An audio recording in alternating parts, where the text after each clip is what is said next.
بسم اللہ الرحمن الرحیم۔ السلام علیکم۔ دنیا بھر میں آپ جہاں کہیں بھی ہیں اپنا خیال رکھیں، اللہ تعالیٰ آپ کو حفظ و امان میں رکھے، آپ کی خیر ہو، اہل خانہ احباب کی خیر ہو، ساری مسلم امہ کی خیر اور عالم انسانیت کی خیر۔ بہت ساری باتیں ہیں جو نہیں ہو رہی، میں پہلے وہ آپ کے سامنے رکھتا ہوں۔ 5 بڑے اس کے فیلڈ ہیں۔ ایک تو یہ کہ پاکستان میں 4 ہفتے کے اندر اتنی ریکارڈ مہنگائی کبھی بھی نہیں ہوئی پورے 75 سال میں۔ ایک دوسری بات یہ کہ پاکستان کی اتنی بے توقیری عالمی سطح پہ اور اداروں کی بربادی کبھی بھی نہیں ہوئی اس سے پہلے۔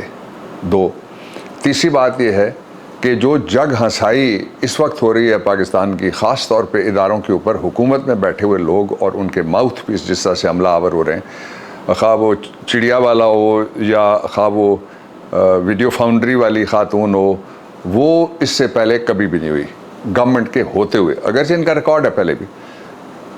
3 اور چوتھی بات سب سے امپورٹنٹ یہ ہے کہ پاکستان جس طرح سے عالمی تنہائی کا 4 ہفتے کے اندر شکار ہو کے بالکل اکیلا کھڑا ہے، وہ پہلے کبھی بھی نہیں ہوا۔ اور 5ویں اور سب سے ضروری بات یہ ہے کہ نا امیدی پاکستان کے اندر جو پیدا کی گئی ہے اسٹیٹ انسٹیٹیوشنز کے حوالے سے، بڑی سکیم کے ساتھ جس طرح سے وہ چلے ہیں، آپ دیکھ لیں ان کے 4 ہفتے کے جو اقدامات ہیں وہ۔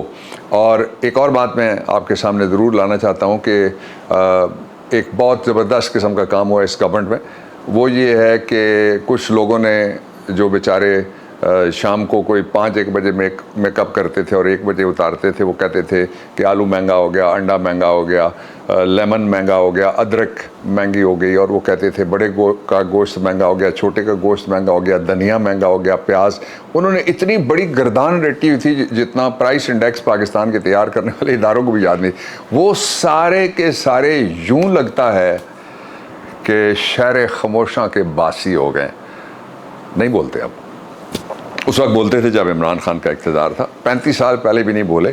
یہ جو گزرے عمران خان کے 3.5 سال، اس میں وہ خوب بولے، گرجے، برسے اور دمالیں ڈالی انہوں نے اسکرینز کے اوپر۔ اب آئیے 3 ایسی باتوں کی طرف میں آپ کی توجہ دلانا چاہتا ہوں جدھر لوگوں کی کم توجہ جا رہی ہے، اور سب سے بڑی یہ بات یہ ہے کہ نواز شریف کیوں پاکستان واپس آنے سے انکاری ہے، کیوں اعتراض کر رہا ہے، کیوں ڈر رہا ہے، کیوں بھاگا ہوا ہے، اور کیوں خاموش ہے۔ یہ 2 چیزیں، اس کا جواب آیا ہے ابھی، اور وہ جواب میں آپ کے سامنے رکھنے سے پہلے آپ کو میں بتانا چاہتا ہوں کہ علاج بالکل بھی نہیں کروا رہا۔ اس کے جو پلیٹلیٹس تھے ان کا کہیں دور دور تر ذکر نہیں ہو رہا، اس کی کوئی بیماری، ہاری تکلیف، اس کا کوئی دل درد سوال ہی پیدا نہیں ہوتا۔ وہ کر کیا رہا ہے؟ یہ بڑی امپورٹنٹ بات ہے جاننا کہ ایک مفرور جو عدالتی مفرور ہے، ایک پروکلیمڈ افینڈر ہے، ایک سزا یافتہ ہے جس کی سزا 50 روپے کے مچلکے کے وہ سسپینڈ کر کے اس کو باہر بھیجا گیا تھا، وہ وہاں کیا کر رہا ہے؟ دونوں طرح کی میں باتیں آپ کو بتا، پہلے باہر چلتے ہیں۔ جہاں وہ رہ رہا ہے وہاں 2 لوگوں کے ساتھ اس کا مسلسل رابطہ ہے، اور ان میں سے ایک کراچی کا ہے مفرور اس سے پہلے کا، اور اس کراچی والے جو مفرور اس سے پہلے کا ہے، اس کے ساتھ ان کی ڈیل یہ ہوئی ہے کہ ایک ایسی خاتون کو سندھ میں ایجنٹ آف دی فیڈریشن، جو سندھ کی ایگزیکٹو ہے، اس کا سربراہ بنایا جائے، جس نے بھارت کو باقاعدہ خط لکھا۔ وہ خط سوشل میڈیا پہ موجود ہوگا، کہیں نہ کہیں آپ نکال کے اس کو پڑھ لیجیے گا۔ اور خط کیا تھا کہ پاکستان میں مداخلت کی جائے، اور ساتھ لکھا کہ کہاں سے، لندن سے کس کا حکم ہے، اور ساتھ لکھا کہ یہ مداخلت کرنے سے پہلے تم نا امیدی کی فضا پیدا کرنے دو۔ جو لا اینڈ آرڈرز ہیں، لا اینڈ آرڈرز نافذ کرنے والے جو ادارے ہیں، ان میں سب سے بڑا ادارہ فوج ہے، اس کا ایک حصہ رینجرز ہے، اس کا حصہ جو لا انفورسمنٹ ایجنسیز ہوتی ہیں، ملیشیاز پاکستان کے اندر وہ ہیں، اور پھر سویلین سائڈ کے اوپر ساری خرابیوں کے باوجود ادارہ جو اپنی چھاتی پہ برنٹ لیتا ہے وہ پھر پولیس ہے۔ ہماری طرف سے تو سب کو درجہ بدرجہ جہاں جہاں انہوں نے ٹھیک کام کیا ہے وہ سب کو قوم شاباش دیتی رہتی ہے۔ ایک یہ ہو گیا۔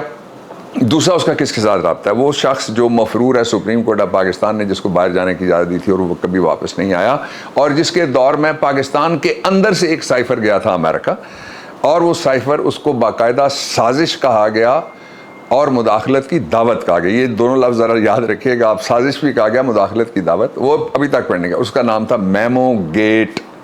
میمو گیٹ ان دو اشخاص کے ذریعے سے، ایک وہ انٹرنیشنل اسٹیبلشمنٹس اور دوسرا جو واگا بارڈر کے مشرقی جانب کا ہمارا پڑوسی ہے، جو ہر وقت پاکستان کو ڈی اسٹیبلائز کرنے کے لیے خواب دیکھتا رہتا ہے اور خواب بنتا رہتا ہے، اور میر جعفر اور میر صادق ڈھونڈتا رہتا ہے پاکستان کی سرزمین کے اندر مختلف طبقوں، حلقوں، صوبوں، علاقوں میں، جس کا ثبوت پاکستان کی آج بھی کسٹڈی میں موجود ہے۔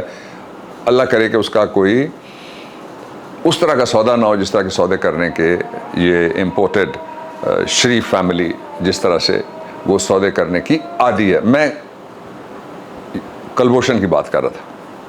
اب آ جائیے، یہ تو بیرون ملک سے جو کچھ ہو رہا ہے۔ اب ایک ہوائی فائرنگ کچھ لوگوں کا خیال ہے، اس کو بنا کے پیش کیا جا رہا ہے کہ جو نواز شریف کی بیٹی نے جو بڑی مشہور ہیں ویڈیوز کے دعوے کرنے کے حوالے سے کہ جی سب کی ویڈیوز میرے پاس موجود ہیں، اور وہ ویڈیو بناتا کون ہے آپ کو معلوم ہی ہے، جس نے کیا کرنا ہو، کوئی صاف ستھرا کام کرنے والا خفیہ ویڈیو کسی بھی مومنٹ کے حوالے سے بنائے اگر بلا اجازت، تو وہ اس کو کم از کم شریف نہیں سمجھا جا سکتا، اور اس کو کم از کم معزز نہیں کہلا سکتا، وہ خواہ وہ کسی بھی صنف سے تعلق رکھتا ہو وہ ہستی۔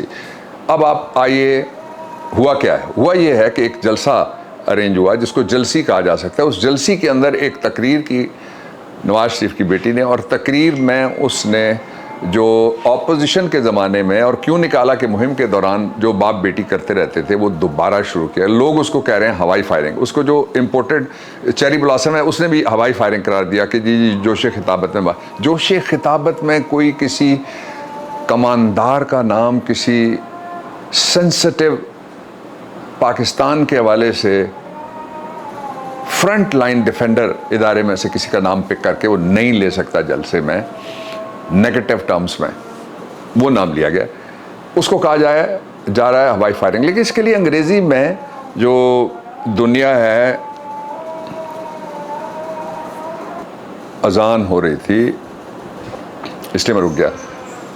اب آئیے، انگریزی میں آپ کو بتا رہا تھا کہ لفظ کیا ہے اس کے لیے جو استعمال ہوتا ہے۔ انگریزی میں جو لفظ استعمال ہوتا ہے وہ ہوتا ہے ٹیسٹ فائر، کہ یہ چیک کیا جائے کہ اس کا ری ایکشن کیا ہوگا، اس کے مقاصد کیا ہو سکتے ہیں۔ میں سیدھا مختصر بات کرتا ہوں، وہ جو ٹیسٹ فائر کیا گیا، ہوائی فائر نہیں ہے مریم نواز کا، وہ ٹیسٹ فائر تھا۔ اس کا مقصد وہ میں آپ کو 3 لائنوں میں آپ کے سامنے رکھتا ہوں۔ اس کی پہلی لائن یہ ہے کہ یہ چیک کیا جائے کہ کیا پاکستان کے پرائم اداروں کے اندر ہر طرح کا اتحاد، اتفاق اور یکجہتی پائی جاتی ہے، اگر نہیں تو دوسرا مقصد یہ کسی کو سنگل آؤٹ کیا جا سکتا ہے یا نہیں کیا جا۔ آپ کو میں یاد کراتا ہوں، جنرل مشرف کے خلاف آرٹیکل 6 کا مقدمہ بنا تھا۔ الزام کیا تھا کہ لیگل فریم ورک آرڈر کے ذریعے سے جنرل مشرف نے جج ہٹا دیے۔ وہ سیاسی جج تھا، آپ کو یاد ہی ہے، باقی تفصیل میں جانے کی ضرورت نہیں ہے۔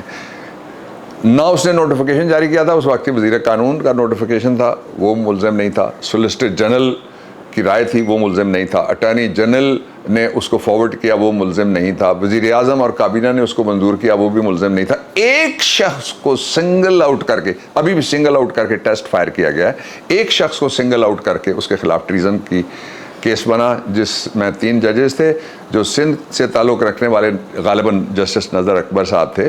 انہوں نے ڈائسنٹنگ نوٹ دیا، اور پنجاب اور کے پی کے جو جج صاحبان تھے انہوں نے سزائے موت دے دی، اور وہ سزائے موت پھر ایک بہادری سے فیصلے کرنے والے ایک جسٹس نقوی صاحب ہیں، میں باقی لمبا نام نہیں لیتا، وہ انہوں نے، اور ان کے ساتھ 2 اور ججز تھے، full bench Lahore high court کا، اس نے اس کو الٹرا کانسٹیٹیوشن ماورائے آئین جو بظاہر لگتا بھی تھا قرار دے دیا اس کو۔ لیکن اس سے پہلے سپریم کورٹ آف پاکستان نے جو کیس تھا ظفر علی شاہ صاحب کا، اس میں 2 فیصلے پہلے ہی کر دیے ہوئے تھے، اس لیے میرے خیال میں اس کو بنیاد بنا کے اس ججمنٹ کو ختم کیا گیا۔ فیصلہ یہ تھا 12 اکتوبر 1999 کو، جو جنرل مشرف صاحب آئے، آئین انہوں نے رکھا سیری رائے چھت، اور بھول گئے اس کو پڑچھتی جس کو کہتے ہیں پٹھواری میں، اور چھت اور فرش کے درمیان ایک چھوٹی سی جگہ ہوتی ہے تو کارنس بھی اس کو کہتے ہیں، اس پہ رکھ کے وہ اس کو بھول گئے۔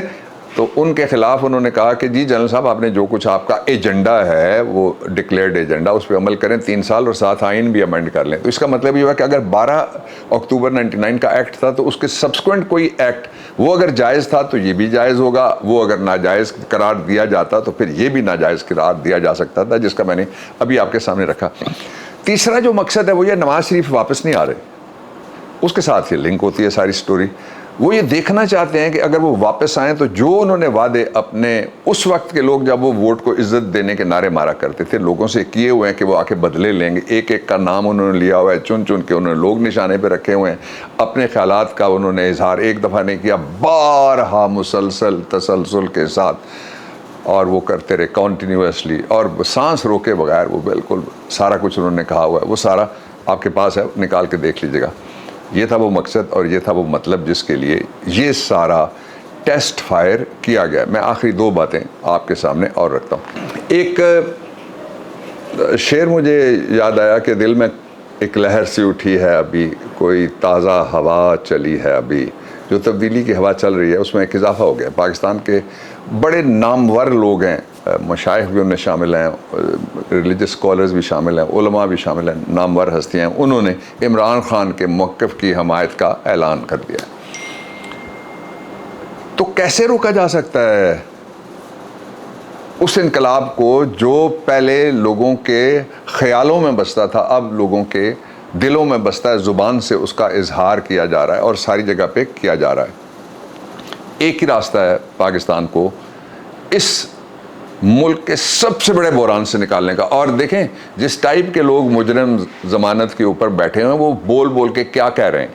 مثال کے طور پہ ایک نے شیخ رشید کو کہا میں اٹھا لوں گا, دوسرے نے, یعنی کوئی نوٹس لینے والا نہیں ہے, کوئی اس بات کا کوئی اپائے کرنے والا نہیں ہے. یہ کیا دھمکیاں دیجیے, کیا ریاست کے اوپر جو امریکہ کے بٹھائے ہوئے مینیجرز ہیں ان کو یہ اختیار حاصل ہے کہ وہ ریکورس آف لا, قانونی عمل کو اور راستے کو اپنائے بغیر کسی کو اس طرح سے کھلی دھمکیاں دیں. اگر دیں گے تو وہ چاہتے کیا ہیں, میں پہلے آپ کو بتا چکا ہوں کہ ان لوگوں کو لایا جا رہا ہے, لگایا جا رہا ہے, کیبنٹ میں بٹھایا جا رہا ہے جنہوں نے پاکستان کی قیام پاکستان سے پہلے مخالفت نہیں کی تھی, پاکستان بننے کے بعد مسلسل مخالفت کر رہے ہیں. اور آئین کے 62-63 کو اٹھا کے لے لیجئے, جو بھی پاکستان کی سالمیت کے خلاف ہوگا اور قیام پاکستان یہ لفظ لکھا ہوا ہے اس کے بعد پاکستان کی مخالفت کرے گا, وہ الیکشن لڑنے کا پاکستان میں اہل نہیں ہوگا. پھر کوشش کروں گا کل آپ سے بات اور تازہ ترین, کل آرٹیکل 63A والا اس کی بھی لسٹ ابھی میں لا آفس کی لائبریری میں بیٹھا ہوا ہوں, میرے پیچھے ڈیسک پہ پڑی ہوئی ہے, وہ میں کیس کی ابھی تیاری کروں گا. کل وہ کیس لگا ہوا ہے جس میں ضمیر فروشی کو ہم نے چیلنج کیا تھا, پہلے صدارتی ریفرنس کے ذریعے سے, پھر عمران خان اور پاکستان تحریک انصاف, میں اس میں وکیل ہوں, کل پیش ہوں گے اس میں اور کل اس پہ بات کریں گے آپ سے. خوش رہیے. پاکستان میں جو پاکستان کے حق میں مثبت ہوائیں چل رہی ہیں, کوئی پہاڑی, کوئی تنکا, کوئی درخت, کوئی کنکریٹ کا جنگل اور کوئی خوش فہم اور کوئی سبز نظر یا کوئی کوتاہ بین اس کا راستہ نہیں روک سکتا. پاکستان پائندہ باد.